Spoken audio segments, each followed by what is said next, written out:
Good morning, everybody. Thank you very much for coming to our session. Meet Beth Hoppe from PBS. My name's Ian Moffat.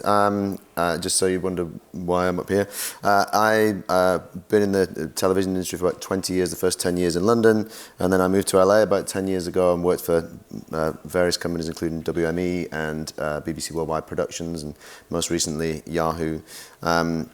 So that's who I am. A couple of housekeeping things. We were at the ABC Studios dinner last night, and this was a very nice giveaway. It's an exclusive design by Jenny Douglas, commissioned by Creative Scotland for the festival, specifically for the festival. So that is a prize for the best question. So we want this to be very interactive. We want your questions, so that's your incentive. And so because we are a boutique but incredibly intelligent and good-looking crowd, we're not going to use the app. We're just going to do it old style. So, but before we dive in on everything in terms of Beth and all the amazing things PBS are doing, this is not only your first Edinburgh Festival, but your first time ever in Edinburgh. Yes. And I'm loving it so far. It's beautiful. The castle on the hill is quite something. And the sessions, any highlights? The sessions have been fantastic, interesting, very British-centric, but that's really cool. That's what you guys are here for. I get that. I am confused, just a little confused. Like, Shane Smith has a smaller audience than I do in the States, but he got the McTaggart lecture, a couple thousand people. I got 5 of you. It's awesome, though. Thank you for coming. Have a drink. We'll have a good time. It'll all be fine. It'll all be fine. And I've got Ian, who's, a stand-up comic by night sometimes. A long time ago. But it's funny, to McTaggart, I'd forgotten that it's called a lecture. I thought, it's an address. And then I looked and thought, bloody hell, it's a lecture. I haven't been to a lecture for years, and then it just kind of puts a different kind of thing on it. They might have to rename it this year. It certainly didn't feel like a lecture. You had rant, the McTaggart rant. So... If I drop the F-bomb a lot, will more people come in the door? Yeah, that'd be an idea, yeah. I mean, we've got alcohol and profanity, yeah. So your title is probably a good way in terms of, what you do. So you are Chief Programming Executive and General Manager, General Audience Programming. Yes, so I might have beat out, I don't know if anyone was at the session yesterday when somebody was saying they had the longest title. I maybe just beat that, I'm not sure. It is a very long-winded way of saying everything but kids. So I do everything but kids. We have another GM who does kids programming, and then we have a GM of digital, and I'm trying to merge digital and general audience because they shouldn't be considered separate, and we're working on that. We're getting out of our silos, and we think about digital all the time. But and I think my title is a good example of why people don't understand PBS. Like, it is there for some really esoteric reasons, like we need a chief programming executive. That title is what has been designated by the Corporation for Public Broadcasting as the person who has to say yes in order to free up the few dollars they give us, which is a very small percentage of our budget. And so that's why that's in my title. And then the GM was this reorg. So it's this big, huge title that is kind of an example of, dare I say it, my bosses aren't here. What's wrong with PBS? It's like we're so complicated that we can't just say, hey, she's the head of content, cool, we know what she does, and I think PBS is kind of complicated and people don't always know all the different ways in and how we work. And so that's hopefully what we're here to explain. Well, and you can say whatever, it's not like we've signed a release so this thing can go on the internet or anything. we have, by the way. So, but I think that's rewind. Right, yeah. Rewind. But I think that's back that up. I better drop the fucks. My boss would not like that. Take those out, and the part about her not listening, take that out. Okay, all right, good. So we just have the title for our session is now retitled "Drop the Fucks." Yeah. So, and in terms of, I think the British perception of PBS, it's the American BBC, but it's not that simple. So can you give us a couple of minute kind of. I know there's inevitably going to be weeds that you'll get into, but in terms of what is it that's unique about PBS in terms of its structure and its funding and how it works or does not work? I will give it a try. I honestly didn't fully understand the system till I'd been in it for 10 years. So how well I can do in 30 seconds or a minute for you guys, I don't know, but I'll give it a shot. The big difference between us and the BBC is we don't have a license fee. But we do try, we have the same remit. We are absolutely committed, educational, entertaining, programming that inspires and serves all Americans. We have a kids service that is, depends on the station, but is about 6 to 10 hours a day. And then our primetime service is our main service, and then we do some additional, what we call PBS Plus programming, which is some late night. We have Charlie Rose and some daytime sort of cookery shows and FYI type stuff. Our funding model is like none other. We get only about 18% of our funding from the federal government. The rest of it comes from our local stations. We have 174 member stations, which represent 356 or something different actual channels, because some of them are multicasters. And they pay dues to PBS for programs and services. The main service is the primetime service. That is the most important thing. They raise that money by running pledge shows and asking for money on air. And that's the big challenge of our future, is how do we're trying to convert as much of that membership to more of a digital, off-air kind of, so that our service can be consistent, because there's this perception that we're running pledge drives in March and August and December, and we are. And that sometimes the programs during those pledge drives change. I don't know if any of you have ever been to the States during a pledge drive, and all you can find is Susie Orman, because her financial solutions for you, and if you pledge now, you're going to be, because for a long time, the thought was that our core programs didn't help support. Downton's been wonderful in that it really helped change that. We got more membership dollars flowing in for Downton than anything we'd done in a while, partly because we just opened up the audience so much. Downton was huge for us. But it's really helped us refocus on trying to get people to become members based on loving the service. Because when we have come... So how much is membership? Is there a fixed fee? Membership, no, we'll take $1.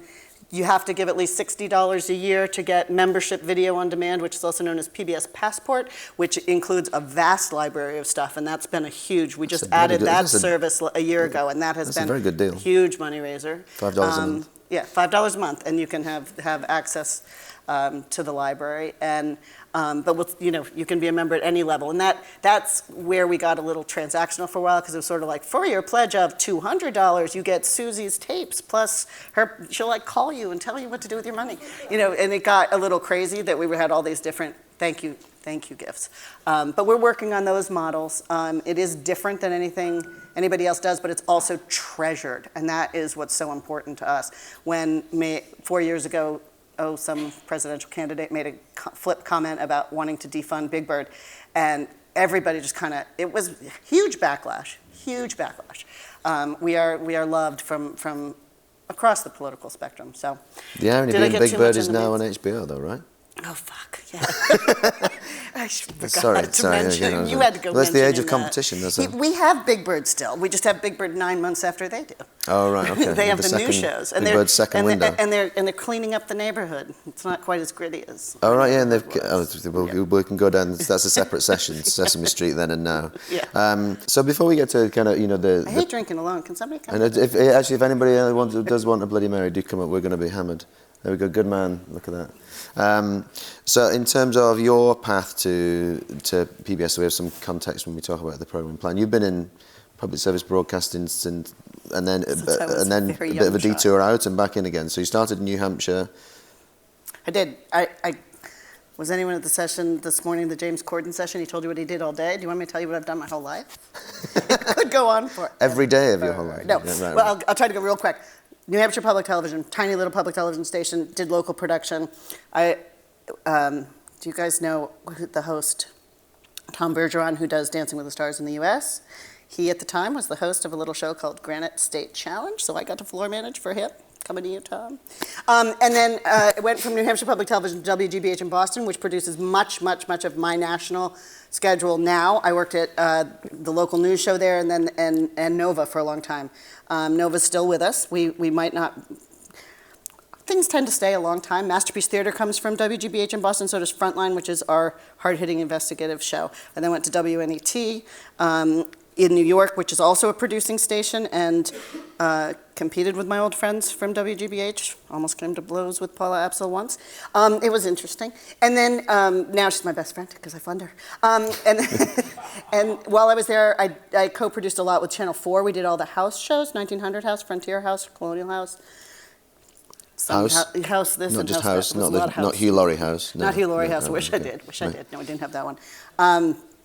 And then I detoured out and I ran Optimum in New York for 6 years, which was great fun, and made shows across cable. We did shows for History Channel, Food Network, Discovery Channel. Got to know the Discovery folks really well. Went there for a very short year and a half.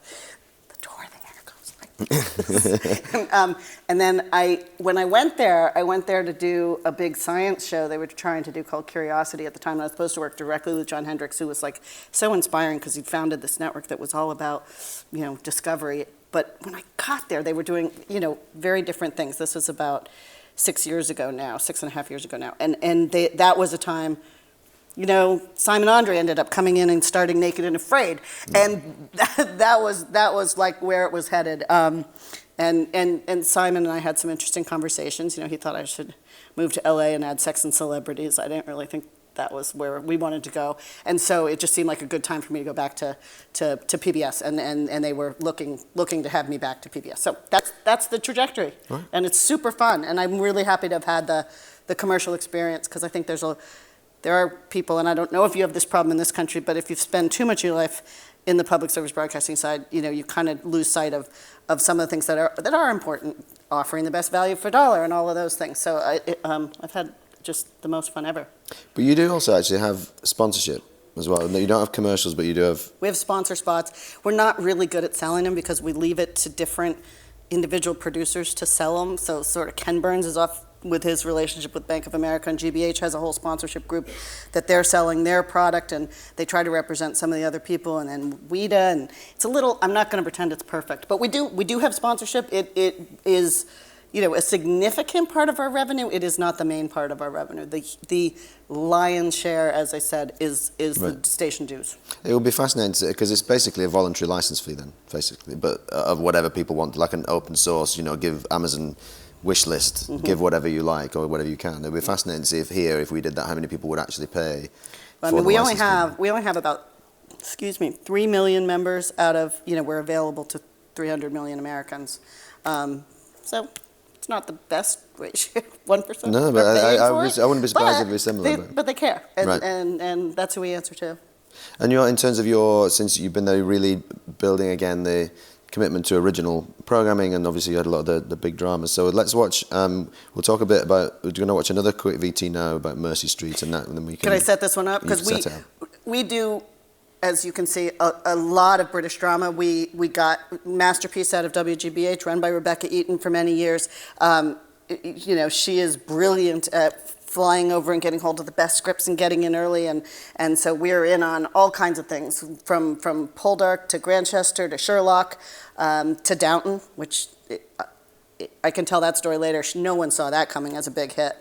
In fact, we turned it down twice, and ITV stuck it into a package and said, if you want this other thing you have to take it. And it worked out okay. What was the other thing? I can't even remember what the other thing was, because at the time, the reason Rebecca didn't want it was we were doing the Upstairs Downstairs reboot, and the thought was that it was too similar, and we didn't want things that were too similar. So we did, we're putting our eggs in the. No one tells this story. We actually, chose Upstairs Downstairs for promotion and put a lot of promotional money behind it for season 1. By season. And Downton just was a star from the beginning, but it was season 3 when it actually really exploded. And I think a lot of that had to do with the fact that it was available digitally. And so the word of mouth didn't mean that you had to just catch up by tuning in the next week, but because that was the time 6 years ago that we were exploding digitally and it was available a lot of places, it was able to really, really build and snowball, so it was huge. So, but to get back to trying to get to Mercy Street, so we've done those. Then we've taken additional dramas outside of Masterpiece. I mean, we have all the best of what is done over here. We have Call the Midwife, Last Tango in Halifax. We took Vicious last year, which was a little comedy I loved.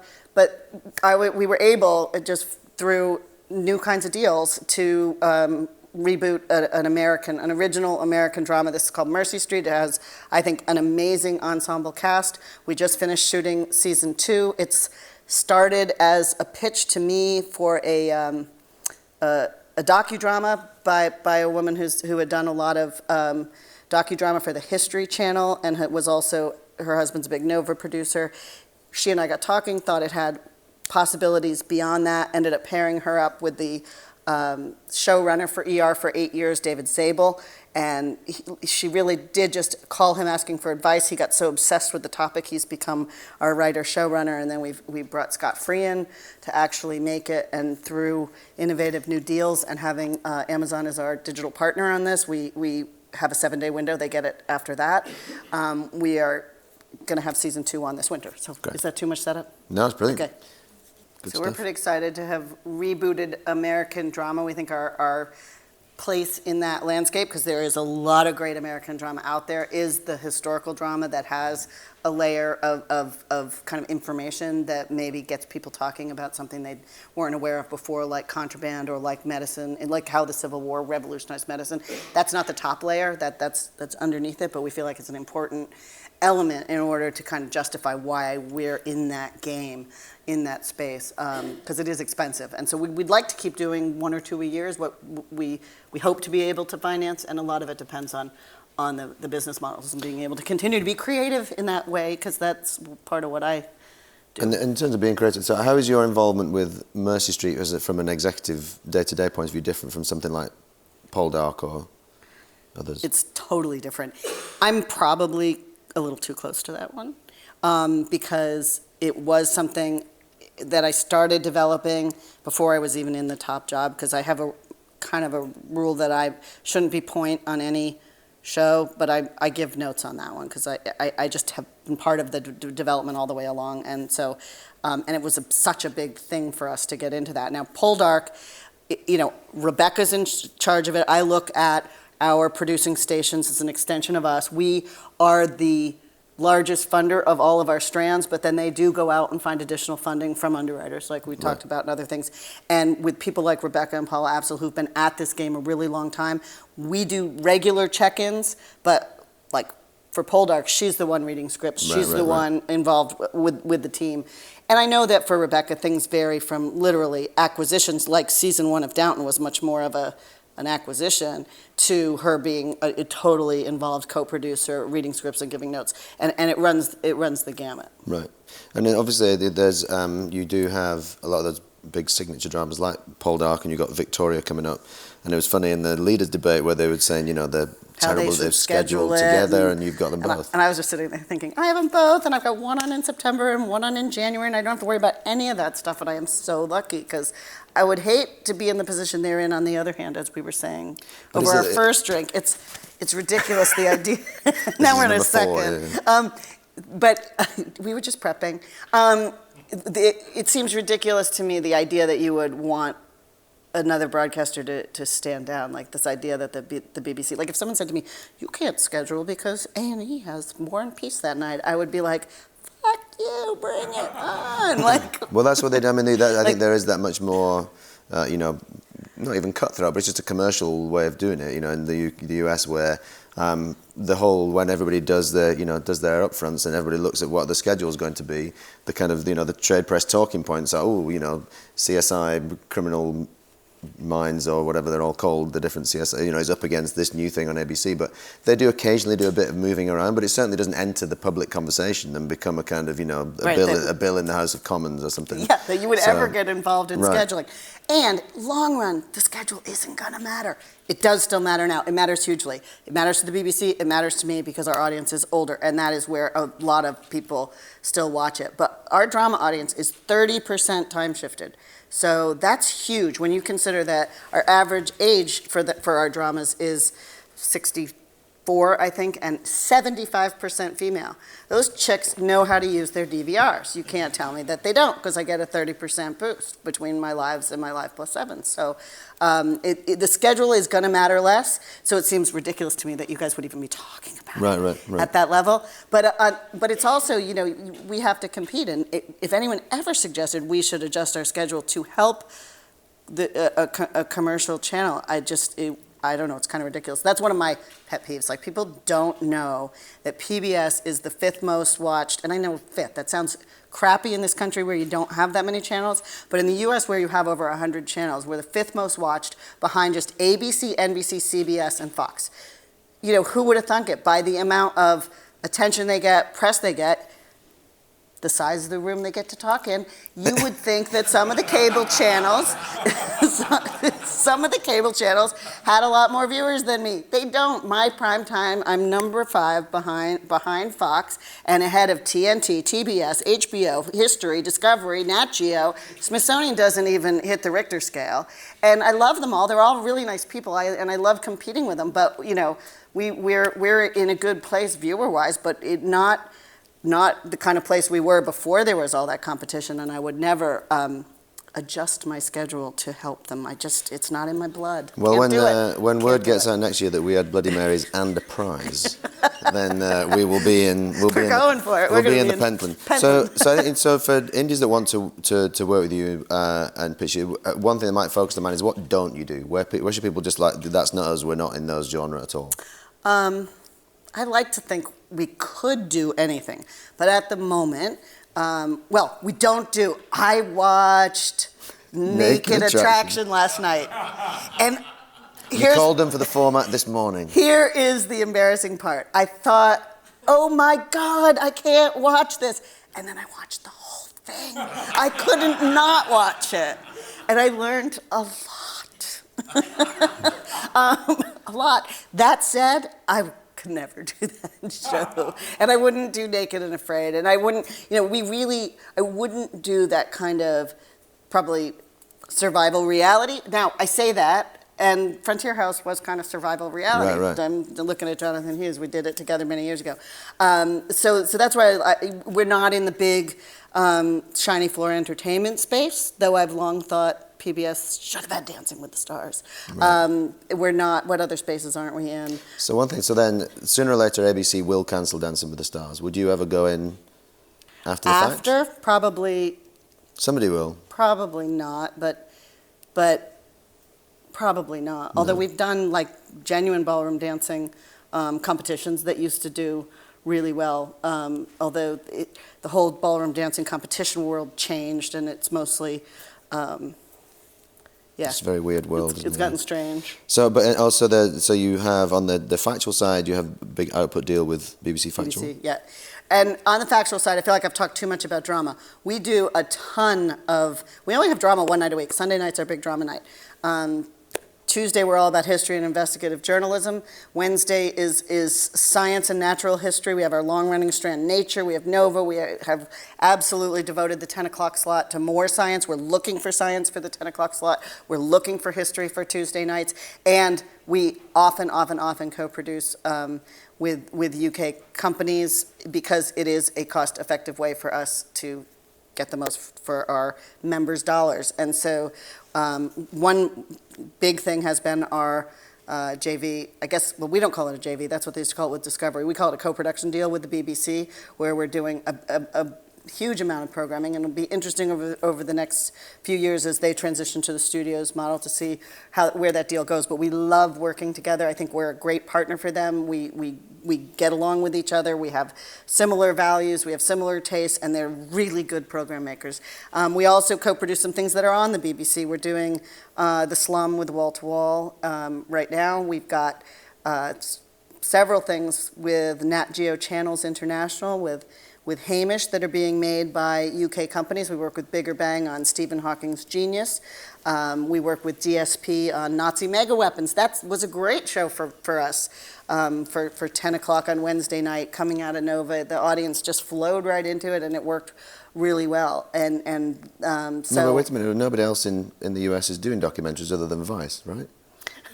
Pretty much true. Because that was what occurred to me when he was saying that. He was saying no one's doing them, and we've always done them. I mean, it's a huge part of what we do, and we have 2 slots for pure sort of independent films, which is what I tend to call documentaries, the way you call them documentaries, which is independent lens and POV. They're always up for awards all the time, and then we also have documentaries that fit into Frontline and into Nova.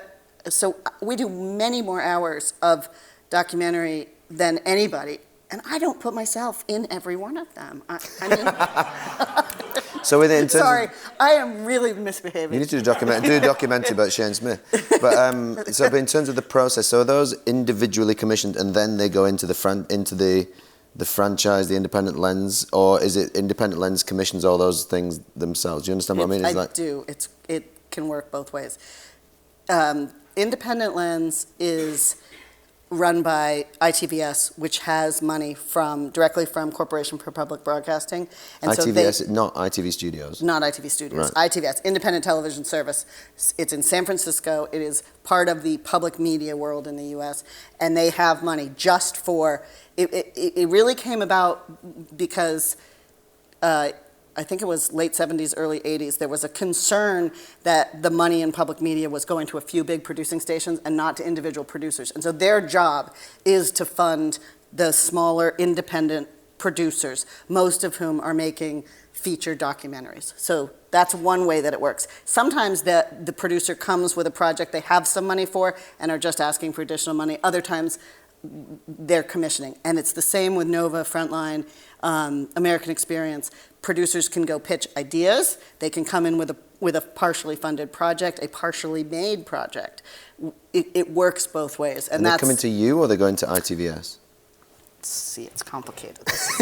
This is the weeds. Here go the weeds. Right. There are a few people who've worked with us, and it is complicated, right? I'm looking at you, Jonathan. I mean... Working with you for 25 years, and I'm still confused. Yeah, so I can commission directly. I also am the largest funder of each of the strands I mentioned. Right. I have additional slots, though, that I can commission directly. So, but both for me and for the executive producers, commissioners of those individual slots, it can work both ways. You can bring me a project. I have stations sending me finished, done documentaries, like, please air this in the national schedule, and we'll look at them, and and it doesn't cost you anything. But we have to make decisions because we have, a level of quality that we're trying to meet. But at the same time, we want to be sure that we're taking advantage of the assets in the system. But for indies, in terms of how they work with you, really the big takeaway is to have a relationship with you or your team and build that relationship. And then I would say for individual hours, often we will end up sending you to the commissioners of the strands, because we have several anthology strands. So for science, if it's a 1 hour, it's much better to go directly to Nova, because I rarely take a 1 hour unless it fits with an anniversary, a programming initiative we're doing, a night that we're building where it'll flow nicely. I might take an individual hour. Otherwise, I'm usually looking for multi-part hours in strands. And so then we'll send you to the commissioner of that anthology series. But on the drama side, it would be to you or? Rebecca. Right, good, okay. And I want to make sure we do have latitude to go to 2:15 if we want to, so we'll see how the Bloody Mary is going down and how we're going. But obviously I want to make sure we take questions. So, but one thing is, I think that you're obviously working with UK indies and US indies, and there is in the UK community, we were talking about this earlier on in terms of the difference in how people commission. And we always, when I was at Worldwide, we would always joke, like Eskimos have 128 words for snow. There are 128 ways to say no in the US commissioning system, and they all include the word yes. And so people were like, do you see that with, is that obviously, is that a West Coast thing? I see it a little differently. I mean, I hear you, and I know that's what, but I see it a little differently, because I cannot tell you how many times I've sat in a meeting and I've said, this is interesting, I need to take it back to the team, we need to see your budget, we need more information, and then you have a very eager executive producer who says, okay, but so if you did come in, you'd be in for $300,000, right? And I'd say, well, I haven't seen any of those things, but that's a reasonable amount. And then I hear back from the BBC or from Channel 4 or from Hamish, I get a phone call, so I hear you're in for $300,000. Really? So it works both they don't ways. like to they hear yes, even if you're saying maybe, or you're saying we'll get back to you, or you're saying you need to get me more information. So I think it works both ways. But culturally differently, you have found that we were talking about this, that UK indies are more kind of fleet of foot in terms of finding those different, right? Totally. I think the reason that we do so much work with the UK isn't just because it's a good economic model. It's also there's a great creative model over here, and that has to do partly because producers in the UK have always had to piece together the financing, where in the US the model was, I remember getting yelled at as an indie by a commissioner who name I won't say, Charlie Foley, because I wanted to own part of it. And he yelled at me. He's like, I brought you this idea. And he was like screaming at me. I'm thinking, oh my God, I can't own any of this project. And I could not own any of that project. But I think the fact that, and that's just the economics of the channels in the US when cable proliferated, was we want to own it all. They were very, very smart that way. They wanted to own their IP at the channel level, and so everything was work for hire. But what that did was create an environment in the US where producers, independent producers, are, before that, the networks produced stuff, and there were the big LA companies and the actual networks. And then once cable proliferated, you ended up with these companies who specialized in one type of program. Like if they were really good at something, they would get commissioned by a few different channels to make something similar. And nowhere in the US can I think of a company, an independent company, that can do a shiny floor show, a drama, and a great documentary series. That just, we don't have that kind of variety. You have tons of companies that do all that over here, and I think that just has to do with the way it's been funded and the fact that the BBC has created this sort of training ground where people learn a lot of different skills before they go out into the independent sector. And so I think it's creatively a really rich environment. So it's both the economic model and that I think leads me to end up working a lot with UK indies. And two other quick things. So acquisitions, obviously, so Bake Off does very well. You actually have the British show. Excellent. But it's not called Bake Off because? It's not called Bake Off because Pillsbury owns the trademark, and they're extremely litigious. They went after a university that held an event and called it a Bake Off. So our lawyers were just like, no, you cannot call it that. So it's called the Great British Baking Show.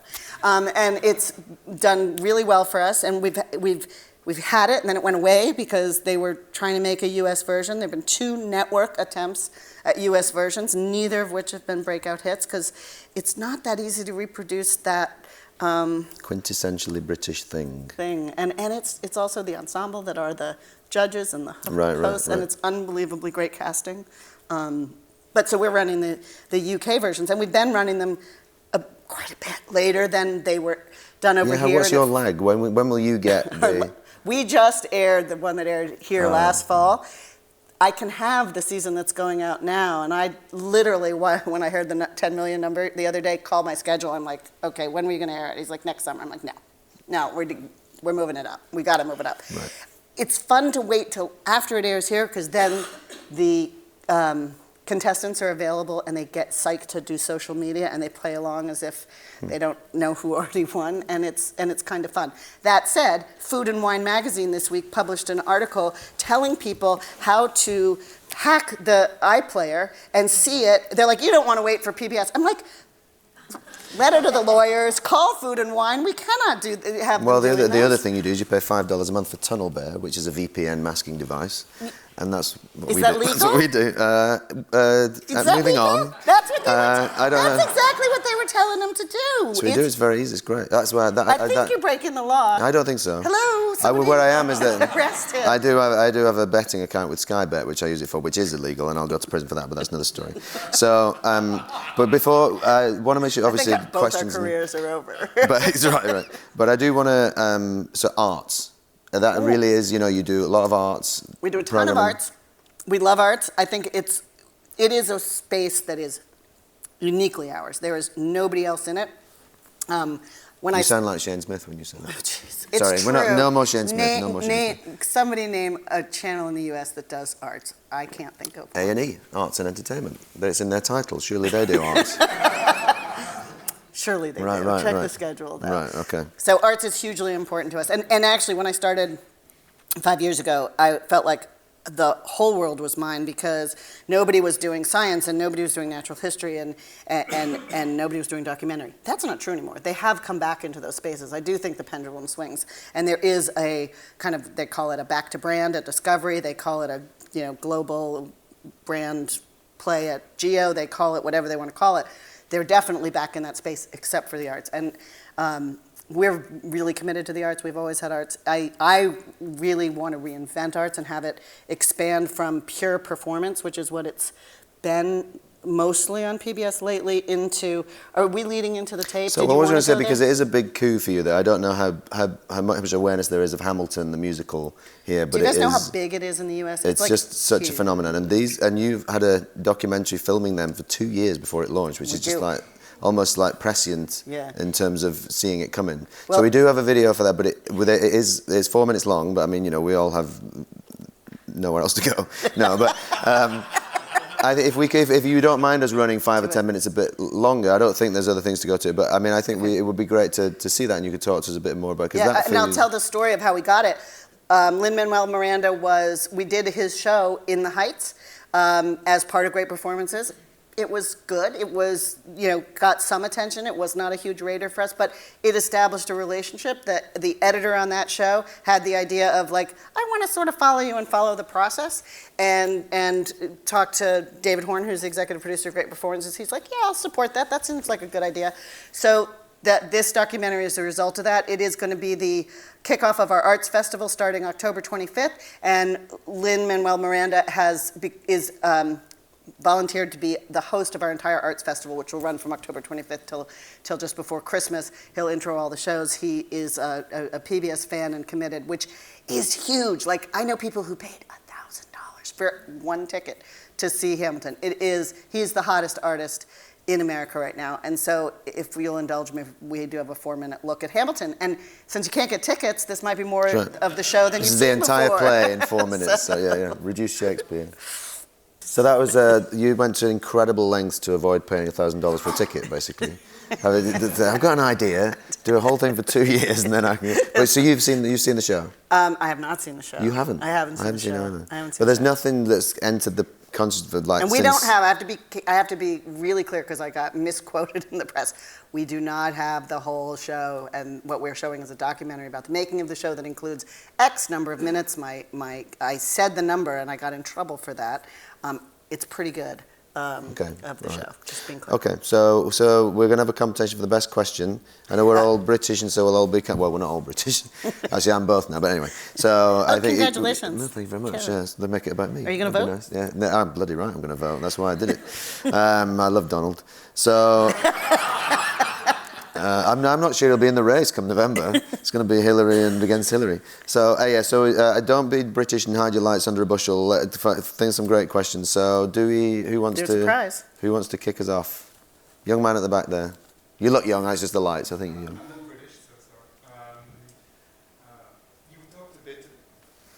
You talked a bit about digital at the beginning, saying that you wanted to have this under one direction somehow, and I was wondering, I love PBS, that digital studio, what they do with the YouTube channel like Growth Science or Physics Girl, whatever they do.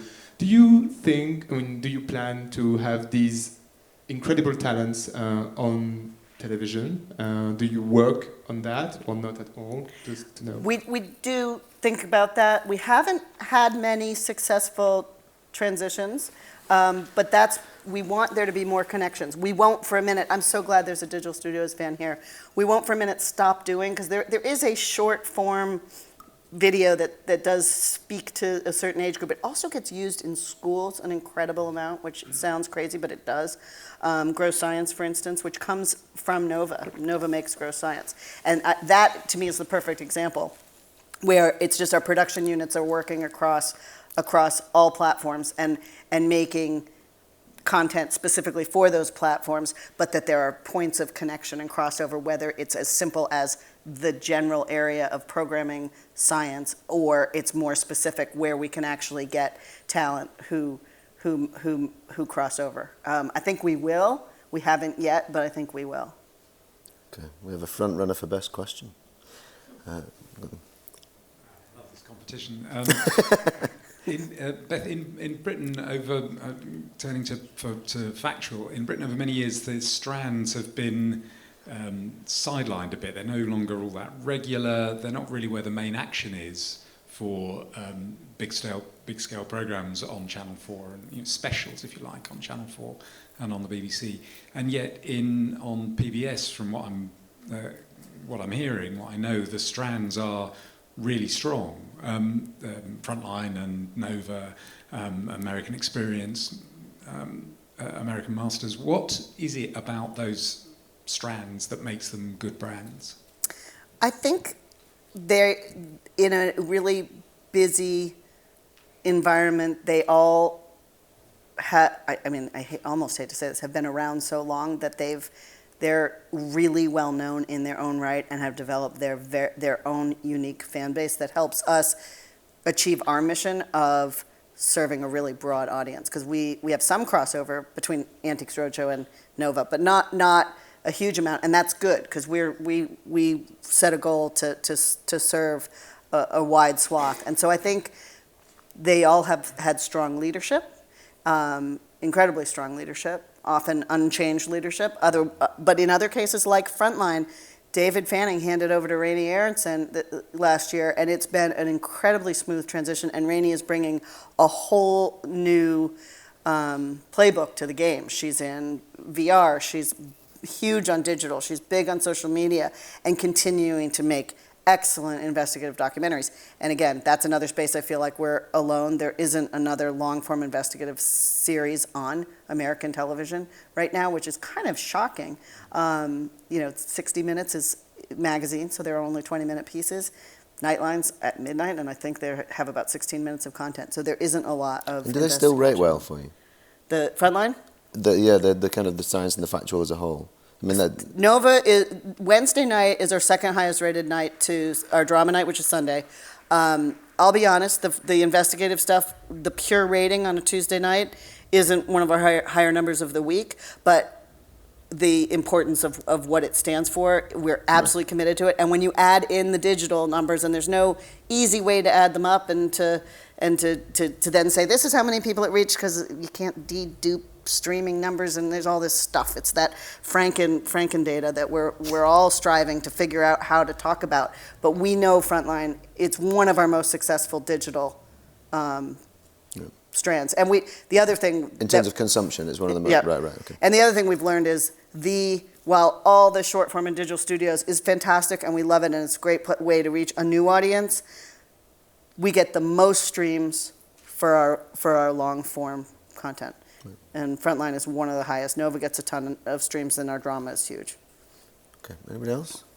Guy at the back then. Just building on Mercy Street and your scripted ambitions for PBS National outside of what WGBH brings in through acquisition and co-production. Are you looking for more original series subsequent to Mercy Street, and what kinds of scripted content interests you? We absolutely are looking for more, with the big caveat of we're not going to be able to afford to do many.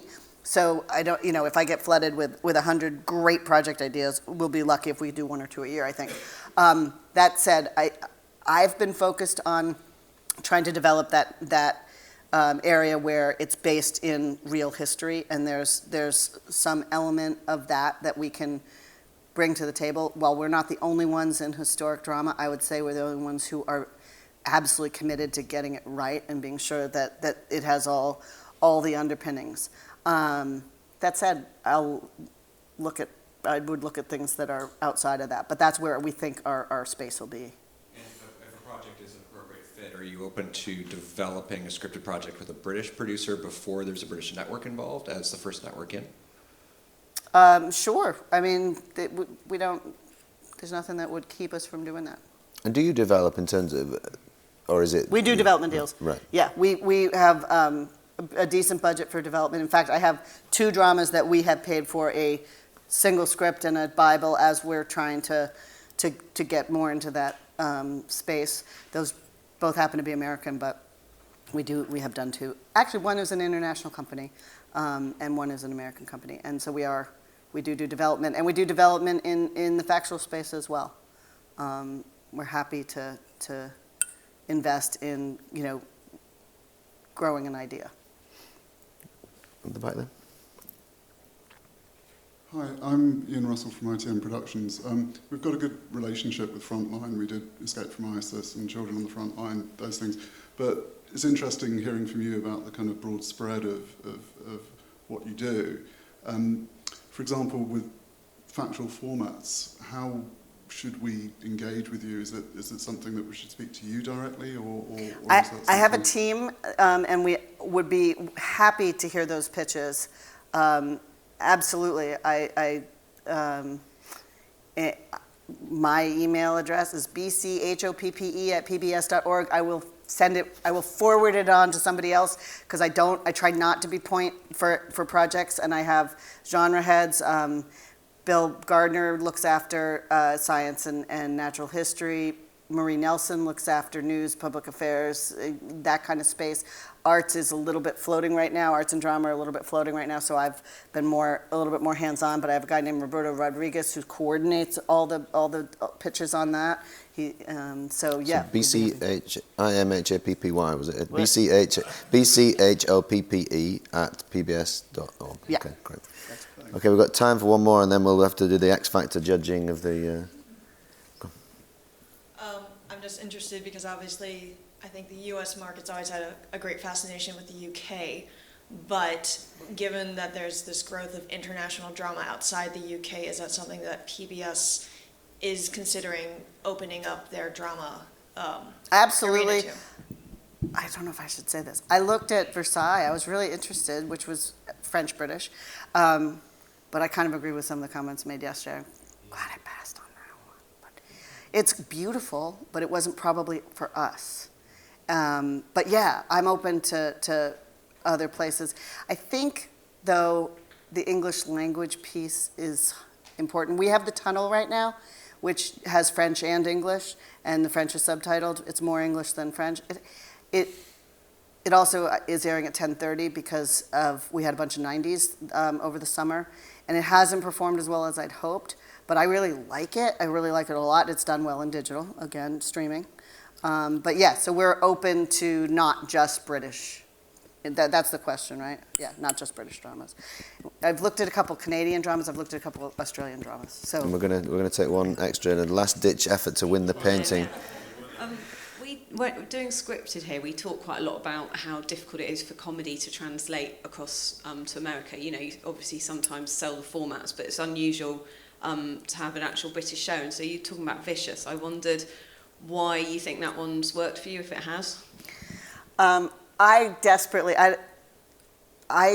don't know if anyone besides me is old enough to know that, like, Are You Being Served is still around on Saturday nights on some of our local stations. I don't program Saturday nights, and now coming back. And when I just heard that from being here, and I think I'm going to have to take that one because actually those British comedies are in the DNA of PBS. We were there early on.